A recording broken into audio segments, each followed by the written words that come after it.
Wellcasters! It's getting colder and colder outside, and supermarkets have finally sold the last of their Thanksgiving turkeys. So you know what that means. It's coming up on finals! We know. It's not our favorite time of the year either.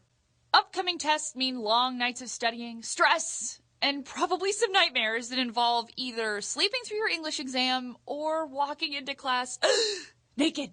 This week on Wellcast, we took another viewer suggestion, this one by Samber Salsa, on getting your study skills up to par.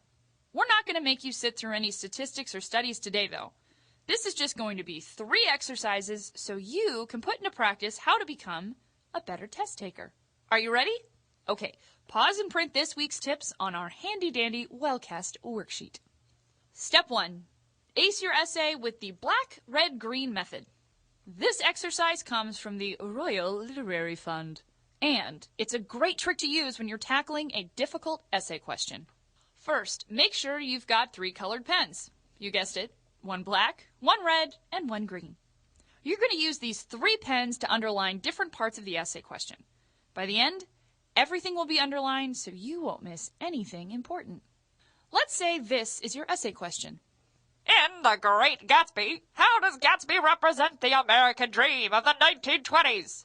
Reference 2 quotes from the novel as well as 1 secondary source. Be sure to refer to specific symbolism throughout the novel, including the green light and T.J. Ecclesburg. First, take out your black pen. Black stands for blatant instruction, something the question requires you to answer to receive full marks. Next, take out your red pen. This will be used for underlying any reference points you've been asked to hit. Finally, take out your green pen. This one's easy. The green pen underlines a green light, which is a hint that the question gives on how to proceed. By now, this essay question should be looking like a Christmas tree. And that's how you know that you've hit and understood every part of the prompt. You're ready to rock that answer. Step 2. Mnemonic devices are your best friend.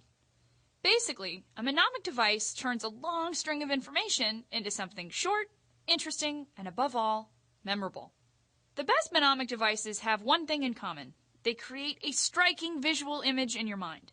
For example, a common mnemonic device is the sentence, "Each good bird does fly." That's one way to remember the lines in a staff of music. E, G, B, D, and F. But flying birds aren't very striking. If you're sitting in a classroom chewing on your pencil, a flock of birds might not pop into your head right away if you're straining to remember a musical staff. But what about, "Each gap-toothed billy goat dances fast"? Yep, that's more like it. Step 3. Give a speech. The link between hearing something and remembering it has been proven time and time again. Studies have found that people who have difficulty hearing in certain situations are also more likely to have memory impairment. So, what does that mean? Well, think about it this way.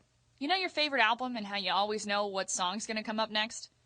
That's because you've listened to the thing ad nauseum, and you've ingrained that information into your brain. So, why not use this useful hack to help you remember the information for a test? The more you hear yourself saying the notes, the better you'll be at remembering them the next day. Okay, Wellcasters, let's recap. Finals week should be a breeze with Wellcast on your side. Today you learned the black, red, green method for tackling an essay question, going for those helpful mnemonic devices to get you out of a slump, and we practiced a great way to memorize a ton of information out loud. We'll see you next time, Wellcasters.